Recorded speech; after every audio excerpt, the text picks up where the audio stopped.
జడ శ్రవణ్ గారు రోజు గొంతు చించుకుంటున్నారు. ఎందుకు తండ్రి ఈ కంఠ శ్వాస ఏంటండి బాబు? మీరు పప్పు బెల్లాల్లో ఎవరికి పంచుతారండి?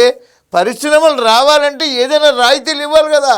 ఓ ల్యాండ్ రాయితీయో, కరెంట్ రాయితీయో, వాటర్ రాయితీయో ఏదైనా రాయితీ ఇస్తే వాడు వచ్చే పరిశ్రమ పెడతాడు. మన పిల్లలకు ఉద్యోగాలు వస్తాయి, మనకు పన్నులు వస్తాయి. సో నా మెదక్లో ఎప్పుడో ఇందిరాగాంధీ గారు రుణం తీర్చుకుందుకు బిహెచ్ఎల్ పెట్టారు. ఆ రామచంద్రపురం ఏమైపోయిందో చూడండి. వాడు హైదరాబాద్లో ఎంత డెవలప్ అయ్యి ఎక్కడికో వెళ్ళిపోయింది. ఏంటి సార్ ఏం మాట్లాడతారు మీరే? ఒక్కసారి ఆయన మాట్లాడండి బాబు. మాట్లాడొద్దా అని అడుగుతున్నాను. రాష్ట్ర ప్రజలు ఒకసారి ఆలోచించమని కోరుతున్నాను. ఇలాంటి వ్యక్తులకు ఓట్లేసి, ఇలాంటి వ్యక్తులు కళ్ళబుల్లి మాటలు నమ్మేసి మన 164 సీట్లు ఇచ్చి 5 కోట్ల మంది పిల్లల భవిష్యత్తును తీసుకెళ్లి ఇలాంటి దుర్మార్గుల చేతిలో పెట్టి మళ్ళీ వీళ్ళకి అధికారం ఇవ్వాలా? 15 సంవత్సరాల పాటు అని అడుగుతున్నాను.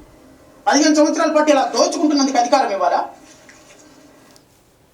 దోచుకుంటున్నారు. ఏమి దోచుకుంటున్నారు సార్? మీరే చెప్పారు కదా ఎలక్షన్లో నేను ఇన్ని సీట్లు అడిగాను, ఇంత డబ్బులు అడిగానని. మీ నోటితో మీ వీడియోలే ఉన్నాయి కదా, నాకు ఇన్ని సీట్లు కావాలి, ఇంత డబ్బులు కావాలని.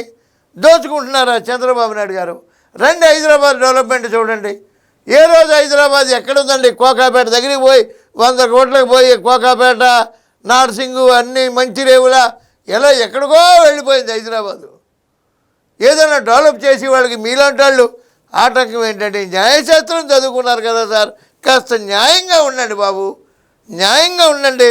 న్యాయశాస్త్రం చదువుకున్న వాళ్ళు కూడా అన్యాయంగా ఉంటే చదివింది న్యాయశాస్త్రమా అన్యాయశాస్త్రమా?